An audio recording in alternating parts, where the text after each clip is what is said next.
तो तैयार हो जाइए काले रहस्यों से पर्दा उठाने के लिए। भूतिया खजाने में आपका स्वागत है। इन अ डीप ईरी वॉइस, जहां साए नाचते हैं और फुसफुसाहटें गूंजती हैं, हम आपके लिए ऐसी कहानियां लेकर आए हैं जो आपके सपनों को सताएंगी। परित्यक्त शरणालयों से लेकर श्रापित कलाकृतियों तक, हर कहानी अज्ञात के द्वार की तरह है। अगर हिम्मत है तो हमारे साथ जुड़िए, क्योंकि हम डरावने, भूतिया और खौफनाक की गहराई में उतरते हैं। ये सिर्फ एक चैनल नहीं है, ये अंधेरे के दिल में एक यात्रा है। भूतिया खजाना, जहां आपके बुरे सपने हकीकत बनते हैं। अभी सब्सक्राइब करें और डर की शुरुआत होने दें। ऊंची ऊंची पहाड़ियों और घने जंगल से घिरा हुआ भैरवगढ़ गांव काली पहाड़ी के ठीक पीछे था। काली पहाड़ी यानी मौत का घर।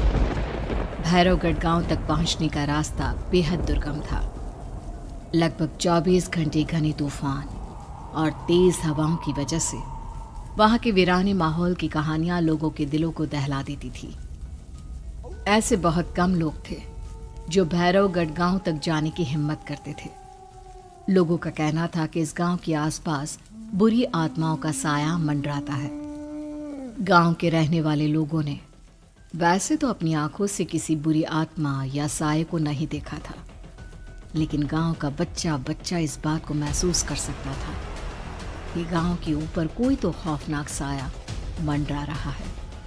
और उसकी वजह ये थी कि उस गांव में जैसे ही कोई लड़का 18 साल का होता, उसके 18वें जन्मदिन की रात ठीक 12 बजे अकस्मात उसकी मौत हो जाती। हर बार ये मौतें बड़े ही रहस्यमयी ढंग से होती, और इस बार सरपंच सुमेर के बेटे को 18 साल होने में अब बस 15 दिन बाकी थे।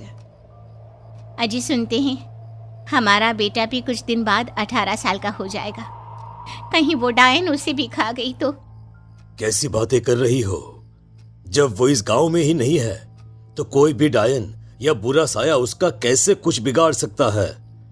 उसे कुछ नहीं होगा। हाँ जानती हूँ, आपने उसे पढ़ाई के बहाने इस गांव से बाहर निकाल शहर भेज दिया है, लेकिन ये भी तो सच है ना कि वो बार बार यहाँ आने की जिद करता रहता है। वो चाहे कितनी भी जिद कर ले जानकी, पर मैं उसे इस गांव में कभी वापस नहीं आने दूंगा। मैं नहीं चाहता कि गांव के दूसरे लड़कों की तरह मेरे बेटे की भी अजीबोगरीब ढंग से मौत हो जाए। कभी कभी तो लगता है कि हम सब गांव वालों को हिम्मत करके अपने गांव को इस बुरी आत्मा से छुड़वा लेना चाहिए। लेकिन कौन जानता है आखिर वो खतरनाक साया किसका है? वो काली आत्मा कौन है जो रातों रात हमारे गांव के लड़कों को निगल जाती है? सुमेर और जानकी जब ये सारी बातें कर रहे थे, तब रात के लगभग 10 बज चुके थे, और हर रात की तरह भैरवगढ़ गांव एक भयानक काले तूफान की आगोश में था। बाहर चल रही तेज हवाएं और बारिश के से बाहर कदम रख के उन आवाजों तक पहुंच सके। सो जाओ जानकी, और घर के खिड़की दरवाजे कसकर बंद कर दो। अब जानकी सब खिड़कियां ठीक से बंद करने ही लगती है कि तभी उसे अपने घर के दरवाजे पर जोर जोर से खटखटाने की आवाजें सुनाई देती है। इन आवाजों को सुनकर जानकी और सुमेर के चेहरे डर से पीले और हाथ पैर ठंडे पड़ जाते हैं।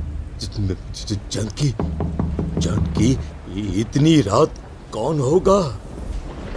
पता नहीं, ऐसा लग रहा है कोई बुरी तरह से दरवाजा खटखटा रहा है। अरे हाँ, पर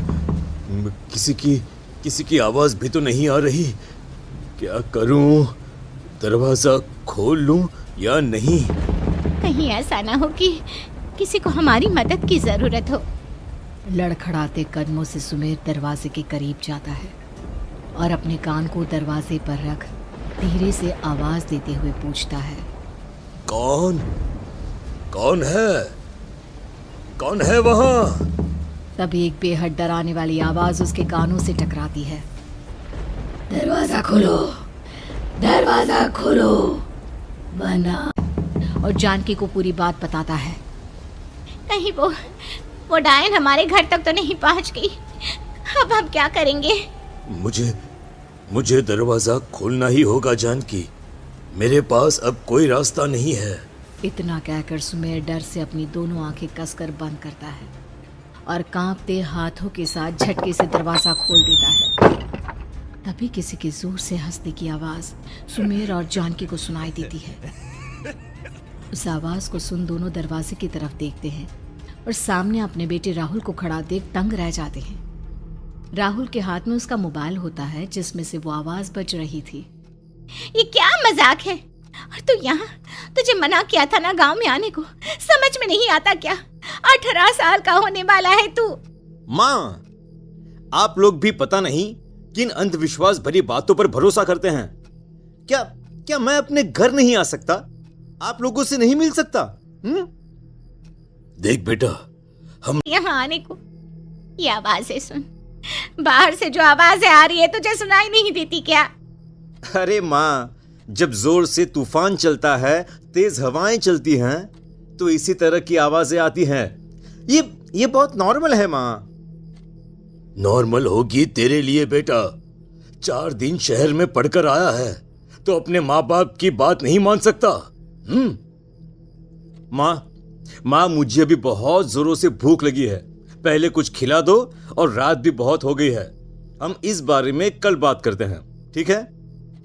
राहुल के वापस आ जाने से जानकी और सुमेर की आंखों की नींद उड़ गई थी।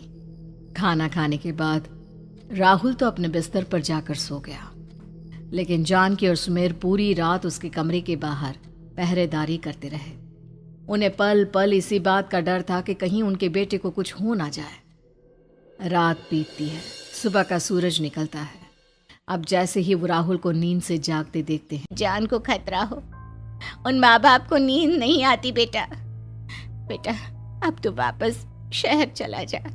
देखो माँ, मैं किसी जरूरी काम से इस गांव में आया हूं, और वो काम पूरा होने के बाद मैं खुद यहां से चला जाऊंगा। काम? गांव में तेरा क्या काम है? पापा, मैं बचपन से ही इस गांव के बारे में बेहद डरावने किस्से सुनते आया हूं, इसीलिए अब मैं उन्हीं किस्सों के ऊपर डॉक्यूमेंट्री फिल्म बनाऊंगा। रिसर्च करना चाहता हूं कि आखिर सच्चाई है क्या। हे भगवान, लो जी, सुन लिया, और भेजो इसे पढ़ने के लिए शहर। मैंने आपसे पहले ही कहा था, मेरी बहन के पास दूसरे गांव भेज दो।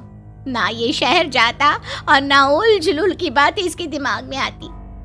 जानकी और सुमेर राहुल को समझाने की बहुत कोशिश करते हैं, पर वो किसी की बात नहीं सुनता और अपना कैमरा लेकर गांव की पास वाली काली पहाड़ी की तरफ निकल जाता है। अब राहुल जैसे ही काली पहाड़ी पर पहुंचता है, उसकी नजर पहाड़ी के ठीक बीचों बीच बनी एक पुरानी झोपड़ी पर पड़ती है। यहाँ भी कोई रहता है क्या? ये इंटरेस्टिंग होगा। राहुल की आवाज पहाड़ों से टकराकर उसके कानों में सुनाई दे रही थी। उसने चारों तरफ का नजारा देखकर वहां की तस्वीरें अपने कैमरे में उतारना शुरू कर दिया। तभी अचानक राहुल ने अपने कैमरे में खींची हुई तस्वीर को जूम करके देखा, और उसमें उसे जो नजर आया वो देखकर राहुल की होश उड़ गए। क्या सचमुच उस गांव के ऊपर किसी बुरी आत्मा का साया था? क्या राहुल की जान बच पाएगी? क्या देखा था राहुल ने उस फोटो में जिसे देखकर वो दंग रह गया? इन सवालों के जवाब जानने के लिए देखिए इस कहानी का अगला भाग।